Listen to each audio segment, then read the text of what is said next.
안녕하세요, 여러분. 마인드 가이더입니다. 오늘은 제가 마스크를 벗게 된 이야기를 나눠보려고요. 저도 이렇게 마스크를 빨리 벗을 줄은 몰랐는데요. 최근에 아주 오랜 아픔을 간직한 여자가 저에게서 마음을 인정받고 떠나면서 저에게 메시지를 남겨주더라고요. 이제 내 존재를 세상에 드러내도 된다. 이런 메시지를 남겨주고 갔습니다. 여자로서 빼앗긴 아픔을 제가 정말 2시간 정도 대성통곡해서 울어내고 풀어주고 갔더니 저에게 와 있는 조상의 마음이겠죠. 이제 내 존재를 세상에 드러내라 라는 메시지를 주셔서 제가 그래서 빨리 용기를 내고 이 메시지구나 하는 생각에 마스크를 벗게 되었습니다. 하필 그 메시지를 들었던 날이 영화 서울의 봄을 보러 가기 전날 밤이었고, 그 전날 밤에 빼앗긴 아픔을 굉장히 많이 울어주고 아픔을 느끼고 난 다음에 보러 갔던 영화가 서울의 봄이었는데, 이태신이라는 역할이 빼앗긴 아픔을 느끼는 역이더라고요. 그래서 그 마음과 내 마음이 일치하여서 참 많이 아픔이 올라왔는데요. 제 인생, 제 역사를 얘기를 나눠볼게요. 저희 집은 딸 둘인 집안에 제가 장녀로 태어났습니다. 제가 장녀로 태어났는데 아빠 쪽 친척들 모두가 전부 다 아들이 있었어요. 네, 큰아빠 집에도 아들이 첫째로 태어났고 작은아빠 집에도 아들이 첫째로 태어났어요. 그리고 저희 아빠가 둘째였는데 그 둘째 아들에게서만 저인 여자아이가 태어났던 거예요. 물론 아들이 훨씬 많았고 여자가 귀한 집이라서 저를 예뻐해 주는 것처럼 그렇게 보였으나 부모님들 무의식에서는 이미 졌다고 생각을 하신 것 같아요.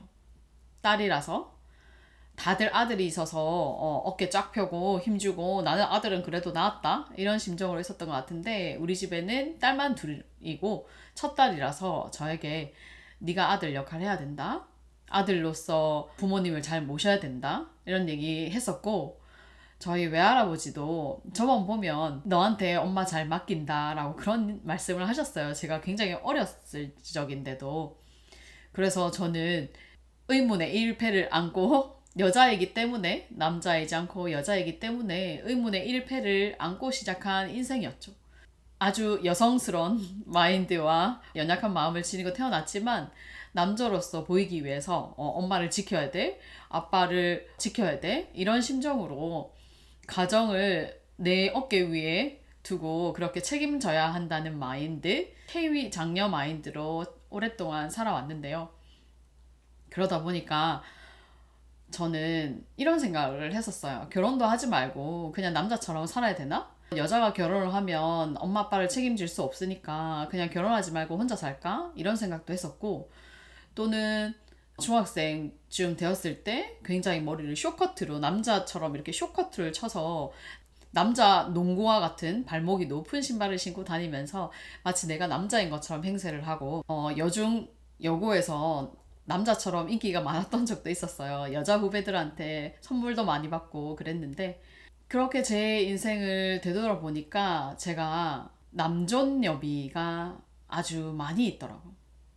어딘가에 점을 보러 갈 때마다 이 아이는 남자 역할을 하고 살아야 되는 사주고, 또 만나는 남자친구마다 지금 생각해보니 거의 남존여비로 저를 대했던 것 같아요. 물론 겉으로는 에고는 지배를 하고 제가 남자를 쥐락펴락 하면서 살았지만 현실적으로 봤을 때는 남자를 먹여 살리는 위치에 있는 거더라고요. 현실적 조건이 비슷했을 때는 지배하는 남자를 만나서 제가 본의 아니게 을이 돼버리는 성향이었고, 이런 식으로 늘 남존여비의 패턴으로 살아왔던 것 같아요. 저희 부모님의 인생도 보니까 엄마가 아빠를 지배했다라고 생각했는데 사실은 아빠가 엄마를 지배하고 사셨던 것 같아요. 이제 남존여비가 뭔지를 아니까 그분들의 인생도 보이고 저의 인생도 보이죠. 그러면서 이 여자들의 빼앗긴 아픔, 그게 너무 공감이 되고, 여자로서 이렇게 살고 있는 여러분들에게 마음 공부를 꼭 도와드리고 싶다는 생각도 듭니다.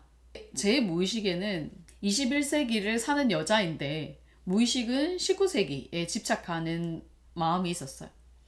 남존여비를 굉장히 싫어하는 것 같지만 남존여비를 엄청 좋아하는 것도 있더라고요.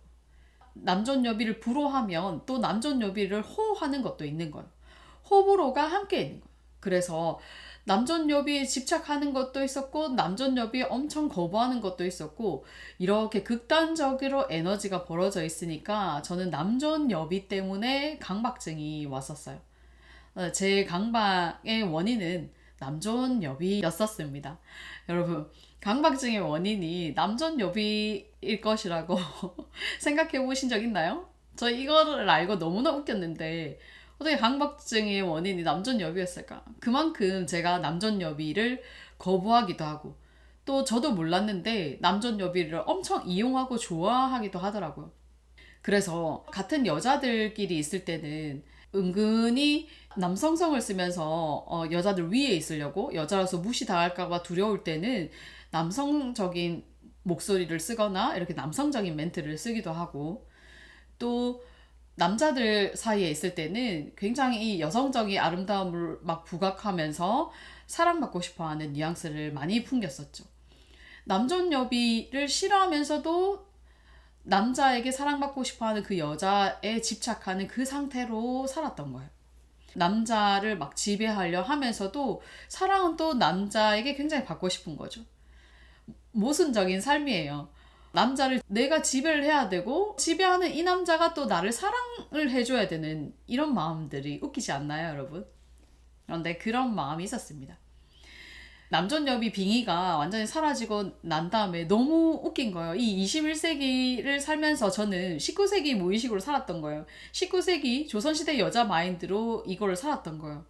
그리고 이 19세기 여자를 보면서 이 여자처럼 살고 싶지 않아 이러면서 이 여자의 아픔을 이제 안아주고 보냈더니 주변의 세상을 둘러보니까 저처럼 사는 사람도 많았습니다. 이 21세기에 19세기 무의식, 19세기 조선시대 여자의 무의식을 가지고 사는 분들도 꽤 많더라고요. 그리고 더 놀라운 것은 21세기의 남자들도 너무 많았다는 거예요. 제 무의식은 19세기였기 때문에 19세기 무의식으로 사는 이 여자의 눈에는 21세기 남자가 보이지 않았거든요. 그러면서 왜 이렇게 19세기 남자들밖에 없지? 내 주변에는 다 19세기밖에 없지? 라고 생각했지만 제가 이 19세기를 벗어나고 보니까 그때서야 21세기 남자들이 보이기 시작했어요. 이제서야 남존여비가 아닌 남자들이 보이기 시작한 거죠. 그러니까 그 전에 제가 사랑을 느끼고 애틋함을 느꼈던 남자들은 다 19세기의 무의식을 가진 남자분들이었던 거예요. 조선시대 여자가 조선시대 남자 같이 보이는 사람들을 사랑했던 거죠. 그러면서 이 사람이랑 나랑 안 맞아. 왜 이렇게 안 맞지? 라고 했던 거예요. 내 무의식이 그런 걸 모르고 의식으로는 이게 나랑 아닌데 라고 생각했던 거죠. 저는 19세기 무의식을 가진 여자였는데 말이죠. 그래서 19세기 여자분을 보고 인정하고 보니까 제 삶을 이제 제가 선택할 수 있게 됐어요. 21세기 여자로 살고 싶습니다. 저는 이제 19세기 여자로 살고 싶지 않아요. 21세기 여자로 살고 싶어요. 라는 마음이 올라오면서 잘 보내드렸고요. 그래서 우연찮게 시기가 겹쳐서 본 게 서울의 봄이었는데 서울의 봄 컨셉과 제 컨셉을 좀 일치시키려고 하다 보니까 진하게 강렬하게 나갔나 봐요. 블랙과 레드에 대비되는 식으로 나가서 사람들이 놀래서 얼굴 공개를 했는데도 댓글이 아무도 안 달리고 뭐 놀라신 것 같은데 실제로 여러분 이렇습니다. 이런 저의 이야기를 여러분들에게 소탈하게 나눠드리고 싶었고요. 이 저의 남존여비 19세기 여자를 보면서 실제로 현실은 21세기를 살고 있지만 19세기 무의식에 있는 그 여자가 현실을 보면서 어떤 감정과 어떤 생각들을 보이느냐 이것들이 제 눈에 분석이 되더라고요. 남존 시키기 위해서 여자는 상대적으로 여비가 됐었어야 되잖아요. 그러면 그 조선시대에 남존시키기 위해서 여비를 어떤 식으로 만들었는지 그 남자들이 쓰는 패턴들 그런 것들도 확실히 눈에 보이더라고요. 이런 것들을 좀 정리해서 새로운 남존여비 테스트 설문지도 좀 만들고 작업을 하게 되었는데요. 2024년에도 이렇게 공개된 얼굴로 저의 본래의 모습, 21세기 무의식을 가진 21세기 여자로 여러분들을 만나 뵙도록 하겠습니다. 그러면 내년에도 저와 함께 해요. 바이바이.